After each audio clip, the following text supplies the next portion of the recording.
Hello friends. आज हम discuss करेंगे गवर्नर के बारे में। तो गवर्नर एक कॉन्स्टिट्यूशनल हेड होते हैं किसी स्टेट के। वो एक नॉमिनल एग्जीक्यूटिव होते हैं, यानी रियल पावर चीफ मिनिस्टर और उनकी काउंसिल ऑफ मिनिस्टर के पास होती है। स्टेट एग्जीक्यूटिव में चार पार्ट्स होते हैं। पहला गवर्नर, दूसरा चीफ मिनिस्टर, तीसरा काउंसिल ऑफ मिनिस्टर और चौथा एडवोकेट जनरल। और आर्टिकल 153, कौन सा आर्टिकल? आर्टिकल 153 कहता है कि हर स्टेट में एक गवर्नर होगा। आर्टिकल 153 गवर्नर के बारे में कहता है। नेक्स्ट, अपॉइंटमेंट ऑफ गवर्नर, ये आता है आर्टिकल 155 के through. Appointment of governor, governor को प्रेसिडेंट अपॉइंट करेंगे। ये एक नॉन इलेक्टेड कॉन्स्टिट्यूशनल पोस्ट है, क्योंकि यहाँ पे प्रेसिडेंट गवर्नर को अपॉइंट करेंगे। एक पर्सन, एक से ज्यादा स्टेट के भी गवर्नर हो सकते हैं। गवर्नर सेंटर और स्टेट के बीच में एक वाइटल कॉन्स्टिट्यूशनल लिंक का काम करते हैं। Governor is a link between state and centre, constitutional link between centre and state. Next, qualification, it comes under article 157। तो गवर्नर बनने के लिए इंडियन सिटीजन होना चाहिए, मिनिमम 35 ईयर एज होनी चाहिए, 35 ईयर एज मिनिमम होना चाहिए। ऑफिस ऑफ प्रॉफिट होल्ड नहीं करते हो, पार्लियामेंट या स्टेट लेजिस्लेचर के मेंबर नहीं होने चाहिए। Next, conditions of office, this comes under article 158। Governor किसी और ऑफिस का चार्ज नहीं लेंगे, उन्हें एक ऑफिशियल रेसिडेंस, सैलरी और अलाउंसेस मिलते हैं। वे अपने ऑफिशियल एक्ट्स के लिए कोर्ट में लायबल नहीं हैं। Next, tenure of governor under article 156। Governor का टर्म होता है 5 ईयर्स का, पर वो प्रेसिडेंट के प्लेजर पर डिपेंडेंट होते हैं। प्रेसिडेंट के प्लेजर पर वो कभी भी रिजाइन कर सकते हैं। प्रेसिडेंट को वो दोबारा अपॉइंट भी किए जा सकते हैं या ट्रांसफर भी हो सकते हैं, यानी कि गवर्नर पूरी तरह से प्रेसिडेंट के प्लेजर पे डिपेंडेंट हैं। उन्हें प्रेसिडेंट कभी भी हटा सकते हैं।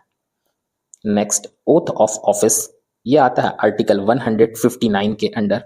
तो गवर्नर को ओथ कौन दिलाते हैं? गवर्नर को ओथ दिलाते हैं हाई कोर्ट के चीफ जस्टिस, हाई कोर्ट के चीफ जस्टिस या सीनियर मोस्ट जज ऑफ हाई कोर्ट। ओथ में वो कहेंगे कि वो कॉन्स्टिट्यूशन की रक्षा करेंगे, फेथफुली ड्यूटी डिस्चार्ज करेंगे और लॉ का सम्मान करेंगे। ये तो कॉमन है प्रेसिडेंट के लिए भी और गवर्नर के लिए भी ओथ, लेकिन ओथ यहाँ पे दिलाएंगे हाई कोर्ट के चीफ जस्टिस। हाई कोर्ट के चीफ जस्टिस, गवर्नर को ओथ दिलाते हैं हाई कोर्ट के चीफ जस्टिस। यहाँ पे कंफ्यूजन हो जाता है, इसलिए यहाँ पे याद रखना है कि गवर्नर का ओथ दिलाएंगे हाई कोर्ट के चीफ जस्टिस या फिर सीनियर मोस्ट जज of that high court. Next, executive power,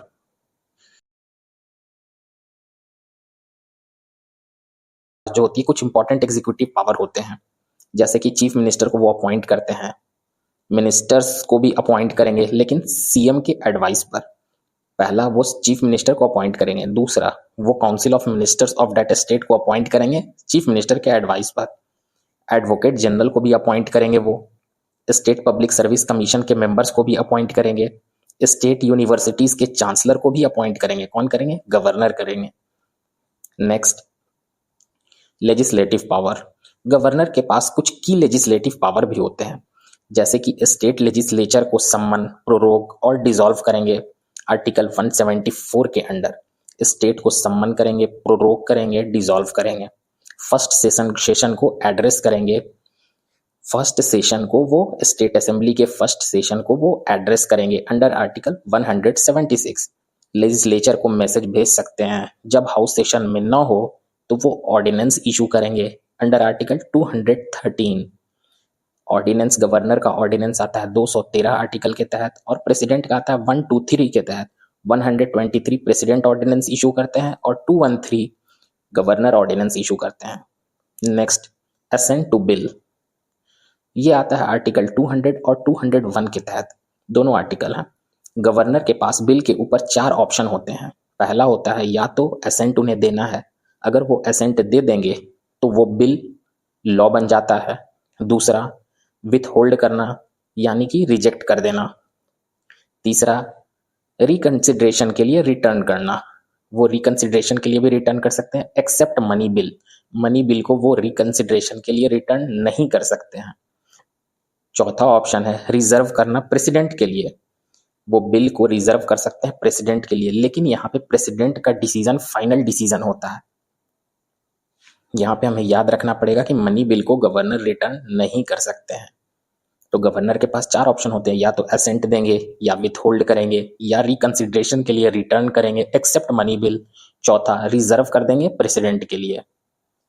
next, financial powers.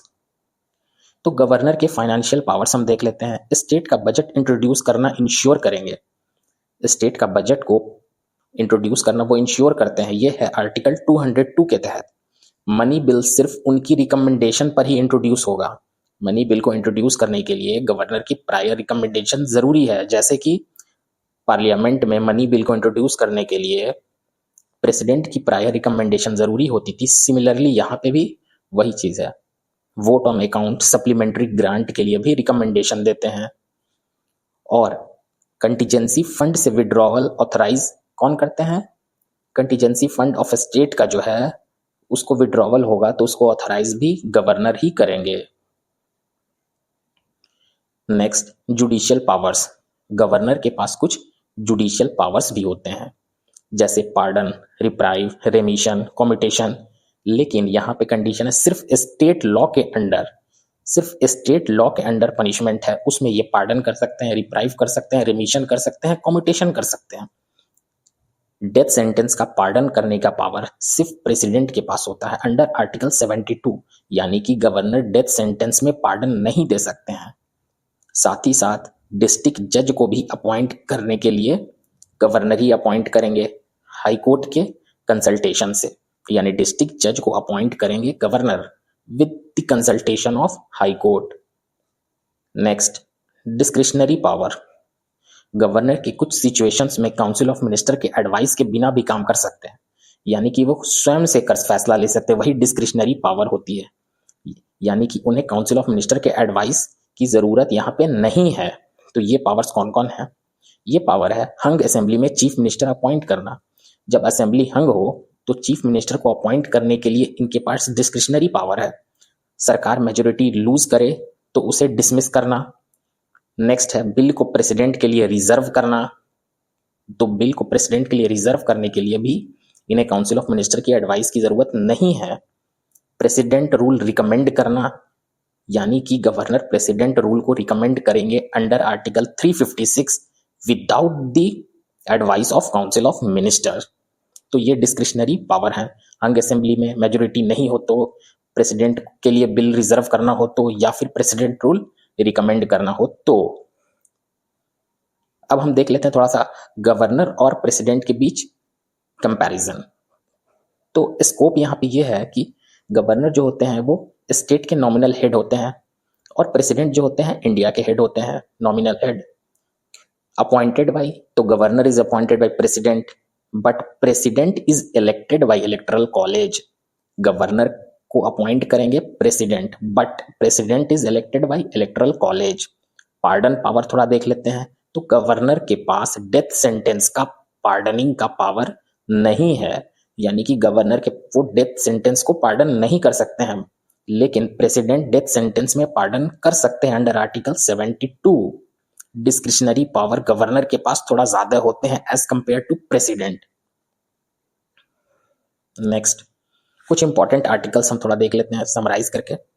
तो article 153 governor in every state, 155 appointment of governor, 156 tenure of governor, 157 qualification of governor, 158 conditions of his office, 159 oath, 161 pardon power, 163 add and advice of ministers, 174 legislature sessions, 200 article 200 है ascent to bill, और 213 है ordinance power, 213 है ordinance power of the governor, और 123 है ordinance power of the president, और article 356 है president rule.